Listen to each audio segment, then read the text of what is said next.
Hey, what's up guys, and welcome to the channel. In this video we'll be going through how to place your mailbox on hold in M365.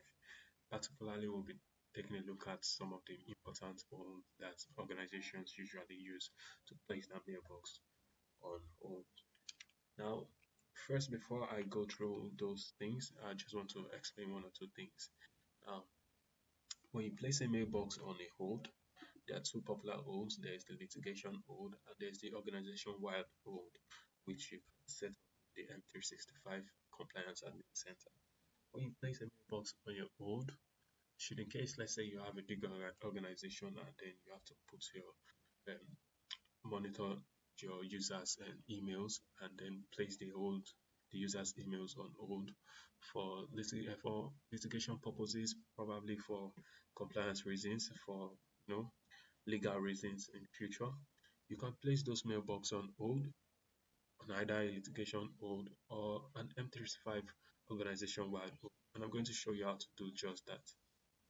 Right, so now the reasons why we place mailbox on hold is should in case maybe we accidentally unlicense the user, or the user leaves the organization and the account was deleted, or the account was unlicensed, the mailbox will still be in the system and in an inactive state, and that will allow us to be able to recover content from that mailbox in the future, or that will allow us to be able to investigate what went wrong or what was going on with that user in the future, because we'll still be able to have access to that mailbox.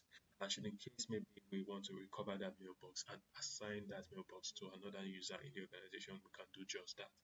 So first I'll be showing you the first hold, which is the litigation hold. I'll be talking about that. Alright. And to enable the litigation hold, you just go to the Exchange Admin Center, which is where I am right now. Okay.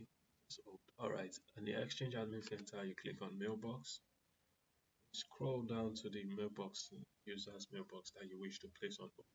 I have this user, I've been testing with this user, it's called Gilly Boy. Click on this user, and now you can see different informations about this user's mailbox. I'll go over to Mailbox, take a look, alright, and then go over to Others, and there you can see Litigation hold, Manage Litigation hold. Currently this mailbox is not placed on litigation hold, and I will just proceed to do that. When litigation hold is turned on for a mailbox, users can remove items from their mailbox, but those items will still be in Office 365 system. So let me turn it on, and now you can set the duration in days for this mailbox. Set this duration for 180 days, maybe keep mail contents of this mailbox for 180 days, and after 180 days the hold will elapse. Or if I leave it blank, it will set the contents in the mailbox on forever, so I can be able to have access to those contents. So I'm going to leave it blank, and you can also set a note for visible for the user to see that this your mailbox is placed on, and also set a web page link with more information for the user to visit should in case. But sometimes you have to set the mailbox on all the blank, so the users don't know that the mailbox are save the content. And now it says litigation updated. The old settings will take 60 minutes to take effect. So that is the first hold you can set. That is the litigation hold which we just set. And then let me show you the second hold that is widely used in organizations. Set litigation hold for a user mailbox. You can also set the second hold, which is organization wide, for all the mailboxes M365, and you can do that by going over to the Compliance Admin Center, which is where I am. Come down here to Data Lifecycle Management M365. Now you go over to Retention Policies.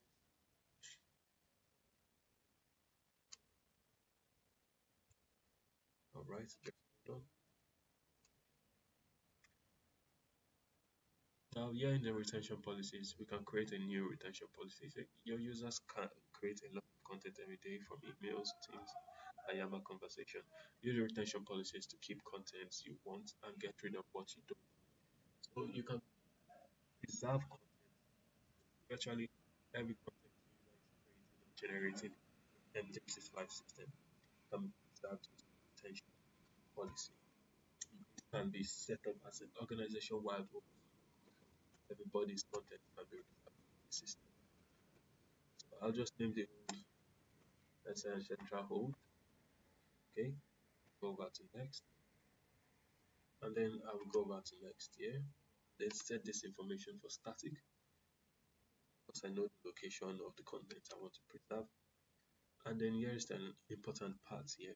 So you can specify what you want to place on a hold. You can place Exchange mailboxes, SharePoint communication, OneDrive, M365 groups, and every other thing that is related to the M365 system.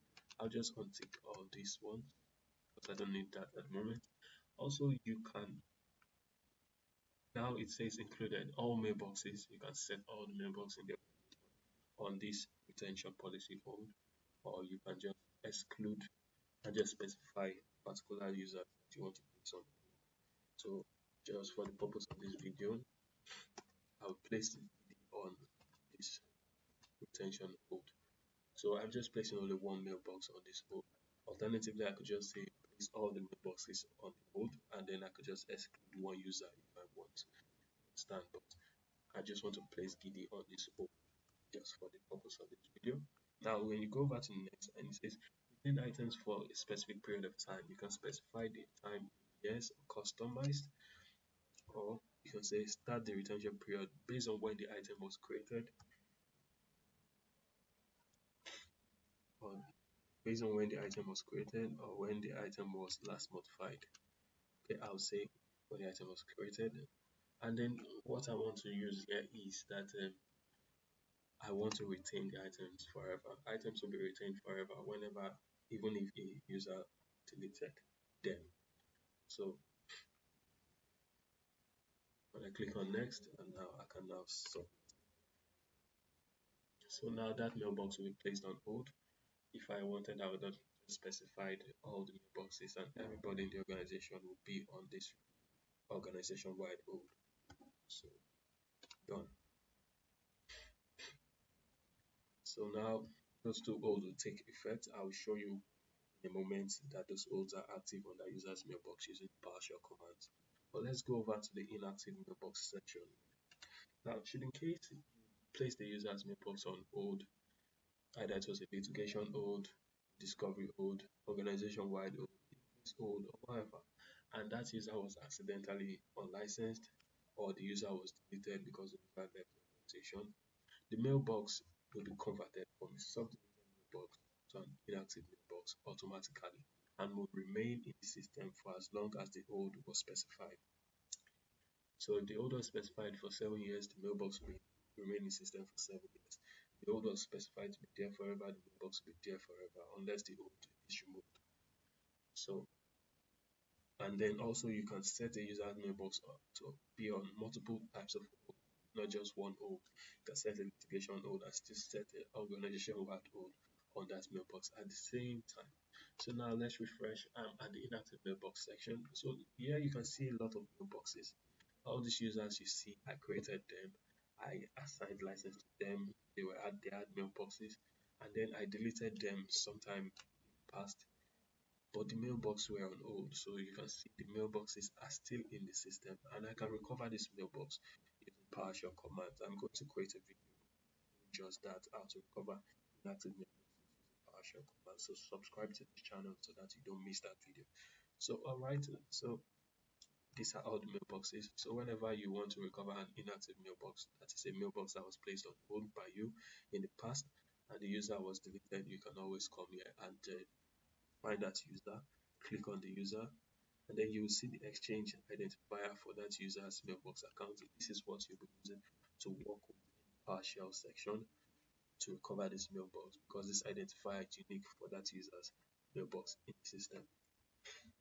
Alright, you see there's no litigation hold, but there's an organization-wide hold on this mailbox. That's why it's still in the system.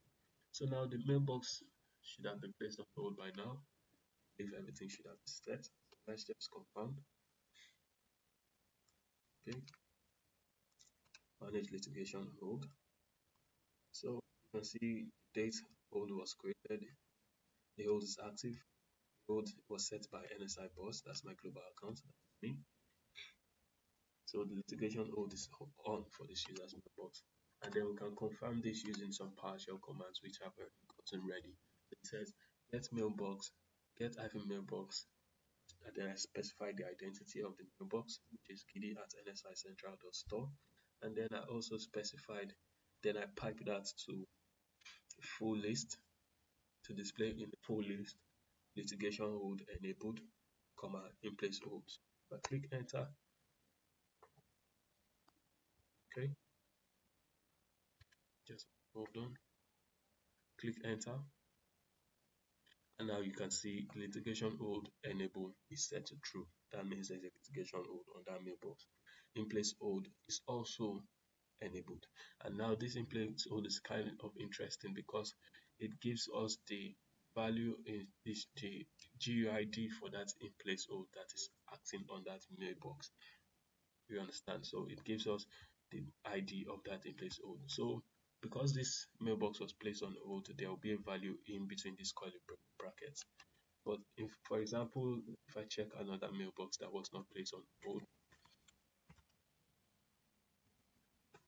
see that okay, this one is placed on hold. Let me check another one.